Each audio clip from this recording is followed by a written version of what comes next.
আসসালামু আলাইকুম এভরিওয়ান। দেখুন কত সহজে একটি বৃত্তের মধ্যে একটি আর্ট করা যায়। তো প্রথমত একটি ঘরের চাল আঁকতে হবে। তারপরে ঘরের যে অংশগুলো আছে ওই অংশগুলোকে পরিপূর্ণ করে দিতে হবে। তারপরে সোজাসুজি দুটা দাগ দিতে হবে। তারপরে ঠিক সেম আমি যেভাবে করছি ঠিক এমন ভাবে আপনারা করার চেষ্টা করবেন। তারপরে একটি কয়েন নিবেন, কয়েনের উপরে বৃত্ত করে সুন্দরভাবে উপর দিয়ে একটু এভাবে পেন্সিল দিয়ে করে দেবেন।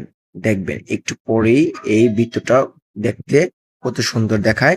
এটাকে আমরা চাঁদের উপরে রূপান্তর করব।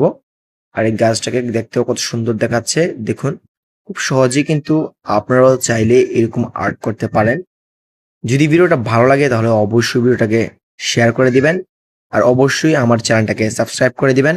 আর যারা ফেসবুক থেকে দেখতেছেন তারা অবশ্যই চ্যানেলটাকে ফলো করে দেবেন। তো ভিডিওটা কেমন হয়েছে আর আর্টগুলো কেমন হয়েছে অবশ্যই কিন্তু জানাবেন কমেন্ট বক্সে। আসসালামু আলাইকুম রহমতুল্লাহি ওয়া বারাকাতুহু। সবাই সুস্থ থাকবেন, ভালো থাকবেন। আল্লাহ হাফেজ।